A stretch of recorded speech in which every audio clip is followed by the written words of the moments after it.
fiscal cliff has to do with Congress in the Capitol building versus the White House, and it has to do with Republicans versus Democrats.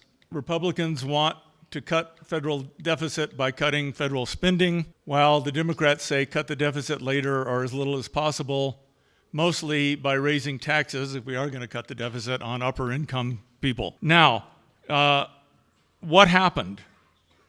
What led to a situation where this was at issue? Well, as everyone knows, we had a terrible recession. I imagine even Casa Bonita suffered some, but probably not much. And when the economy does go into a recession, automatically some government spending increases and some government tax revenue falls, but deliberate increases in government spending and cuts in taxes, we think, help to fight recessions. And this is financed by borrowing, and we call this fiscal policy. And it means running budget deficits. The federal government is spending more than it's taking in taxes, and increasing the federal debt that is owed by the government to whoever holds the debt. And in this situation, however, we had been running deficits and piling up debt already before the recession because of mainly the Bush tax cuts in the early part of the last decade. And then the question becomes, well, why or how did we come to face a fiscal cliff? And the fiscal cliff idea is that government spending would be drastically cut, and that could hurt the economy, sending the economy off of a cliff, because a big source of demand for goods and services from the federal government would be cut, and that could be very bad for sales and employment. And so this was called a fiscal cliff if this kind of thing happened. And the reason that it happened, or that it was threatened to happen, was that the Republicans control the House of Representatives. The Democrats control the White House. That's the president, right, where the president lives. And the Senate is split because even though the Democrats have a majority in the Senate, the Republicans can filibuster, so it takes 60 votes in effect to pass anything, so not a lot gets passed. And unless there's enough people from both parties. So the Republicans in the House threatened not to raise something called the debt ceiling, the statutory limit on how much the federal government can borrow, which may or may not even be constitutional if you look at the 14th Amendment to the Constitution, but that's another story. But in any event, the Republicans believe that too much federal spending and too much federal government debt are bad. The Democrats don't believe this, but to get the Republicans to raise the debt ceiling so that the United States wouldn't default on any of its debt obligations that came due, the Democrats agreed with the Republicans to do something, which is this. Let's have a ridiculous agreement that will go into effect, but we'll give ourselves some time to avoid the ridiculous agreement.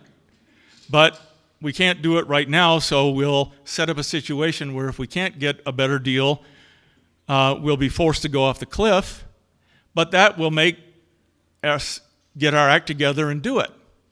And they had something called a super committee which couldn't do it, and the legislators and the president couldn't work out in anything.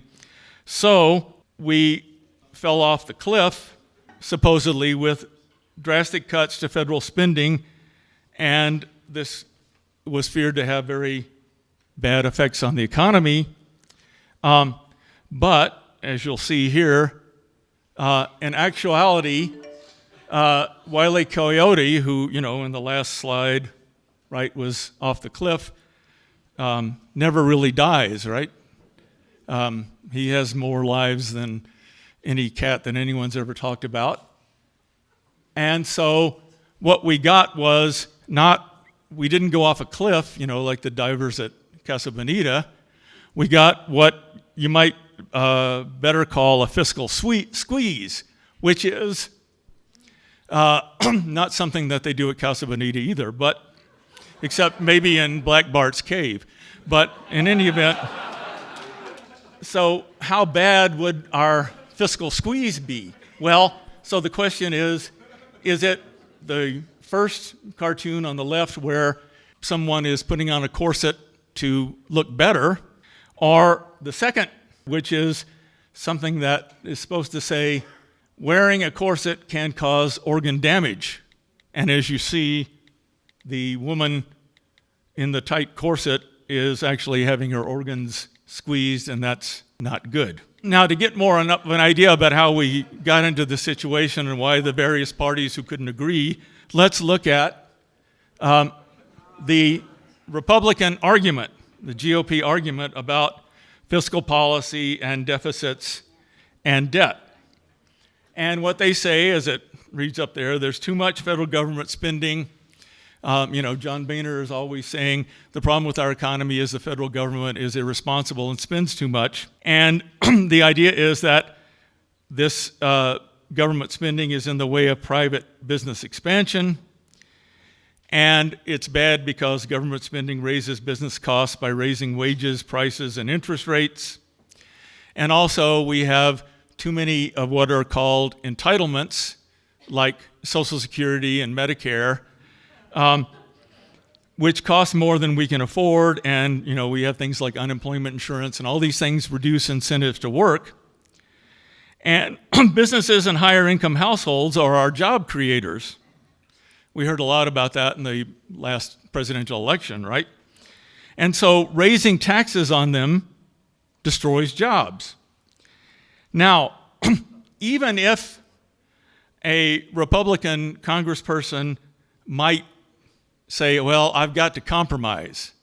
I can't just get my way because the government's divided and we can't just go on with this terrible gridlock. There's another problem that has been recognized, which is that if I do compromise with the Democrats, I might be in the situation where a further right-wing candidate will beat me in the Republican primary.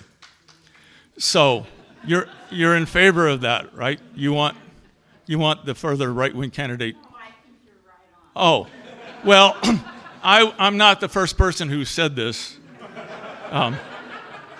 You can hear it on TV all the time. Maybe not on Fox Network, but you can certainly hear it on MSNBC.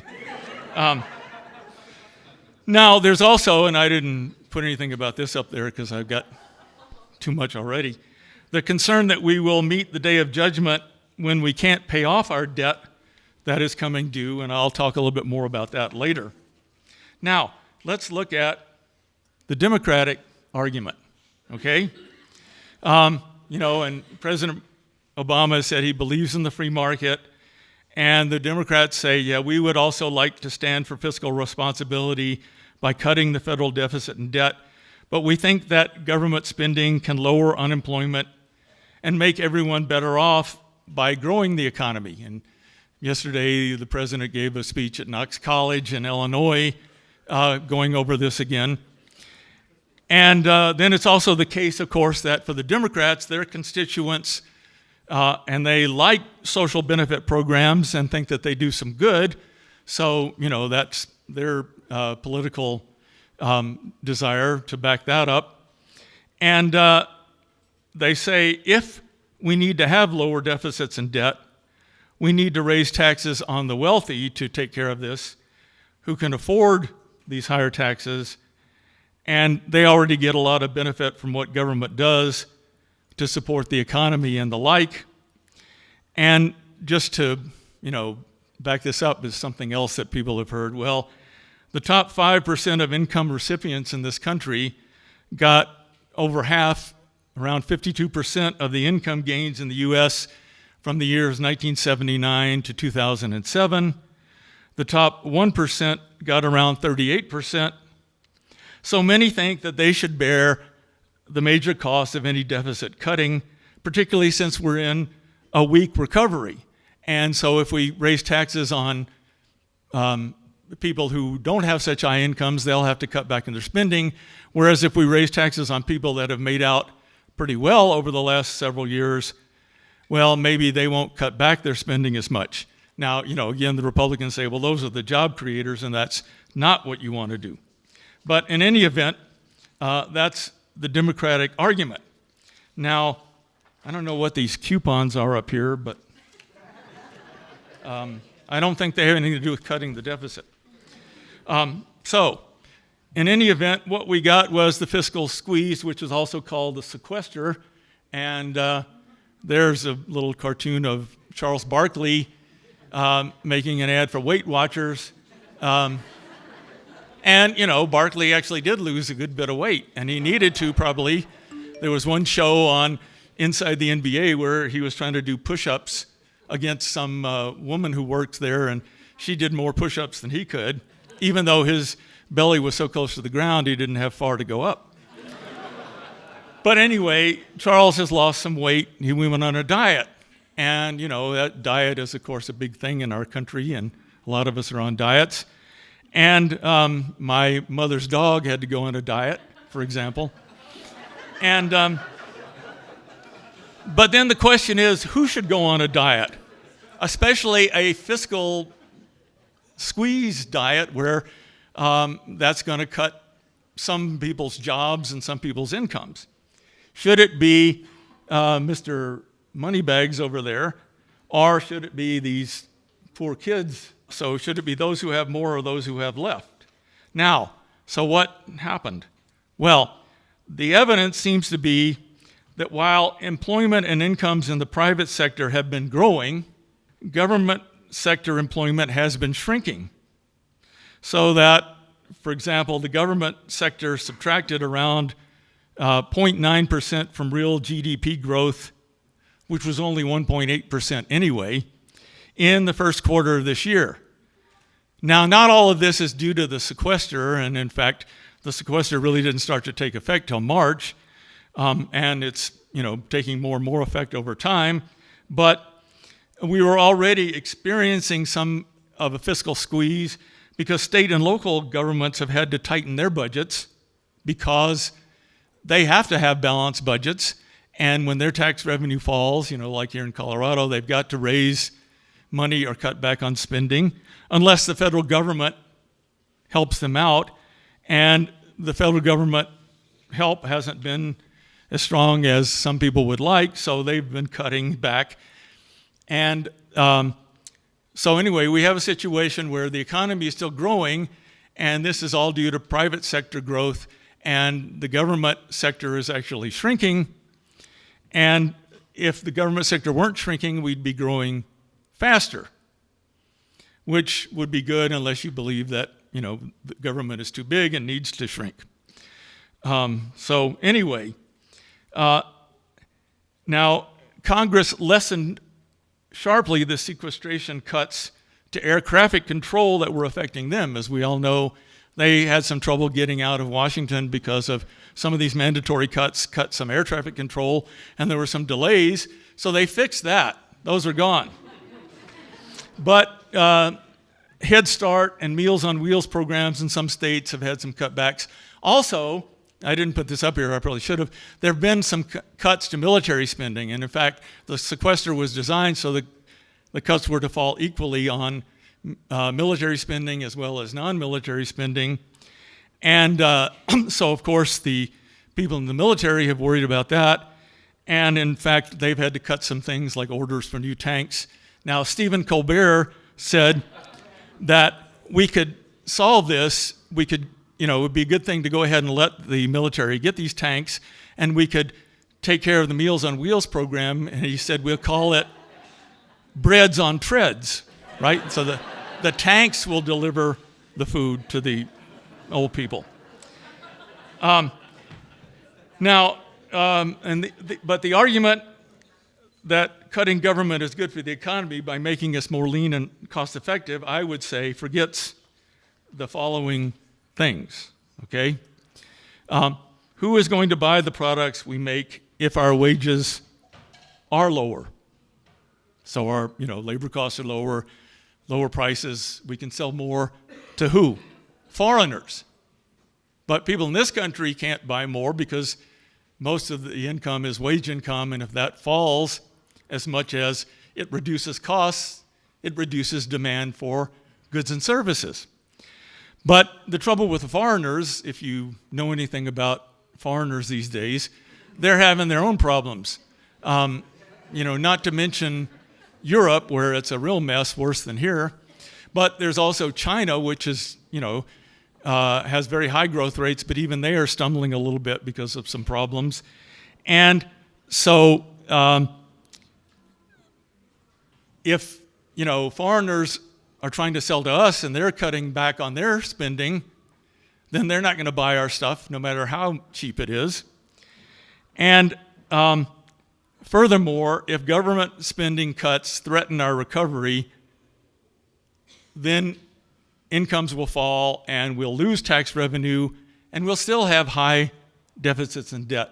I saw one study that said, well, if the sequester lasts through the whole time, we may end up with actually slightly higher debt to GDP ratio than without it. And then, of course, that will go along with having a poorer country. So we didn't do anything about the debt and deficits, but we did make ourselves worse off. Now, what about this concern about the danger of having high national debt? Well, the highest national debt this country ever had was in World War II, which was kind of necessary to win that war. And it also finally got us out of the Great Depression, which I hear was a bad thing because when I was a kid, that's all the adults seemed to be able to talk about is how they survived the Great Depression. And we had a higher government debt to GDP ratio than we have today, and that was paid down over time without having to raise anyone's taxes because we maintained very high rates of growth. Now, since our debt is denominated in dollars, we haven't borrowed in other currencies, so there's no reason why we should ever default on it unless the irresponsible politicians refuse to allow us to pay it by playing a game of chicken over the statutory debt ceiling for no worthwhile purpose, which is true. There's no purpose to that. It's used as a bargaining chip to try to get some cuts in government spending, which some people think it would be good for the economy, but defaulting on the debt would be a lot worse. So there's no reason we should. If we owe the money to ourselves, why would we have to pay it off? To the extent that the debt is held by U.S. citizens, we owe it to ourselves. If we're rolling over the debt rather than paying it off, in other words, when debt comes due, we're issuing more debt, which is what most businesses do because they want to grow over time. Their debt level may expand and contract, but it rarely goes to zero. Then the only problem is we might have to raise interest rates to get people to hold the debt, but that is only going to be the case if the economy is booming and we're concerned about price inflation. If we start to recover strongly and prices rise, then interest rates are going to rise, but that's because we're doing better. Now, if we're worried that the foreigners are not going to continue to buy our debt, and right now foreigners hold about 32% of U.S. national debt, don't we want the Chinese currency, for example, to appreciate against the dollar? If they stop buying our debt, their currency value will go down. They buy our debt, more demand for dollars, that keeps their currency low and ours high. They stop buying our debt, their currency rises, ours falls, and we can sell more to them. Their goods will cost more, but we will be able to sell more to them and to other people with whom we might be competing with them. And part of what's going on in China, they're already discovering that they can't compete on costs and with some other countries in Southeast Asia, and they're starting to realize that wages are going to rise and they're going to have to shift to an economy more based on domestic consumption than exporting. All right, so now we're almost done. The time is up, so I got to quit. Well, this is what I think is going on. I call it fiscal anorexia, and it's not funny. So, but what I would say is that the morality presented around this issue I find to be as crazy as someone who isn't fat but thinks he or she is and starves herself or himself to death or at least to ill health. And that's anorexia. We think the government is too big and needs to be cut, and so we starve ourselves in order to cut it. And it seems to me that if you think about it this way, then the moral of the story is this. That's what I think. And that's all I have.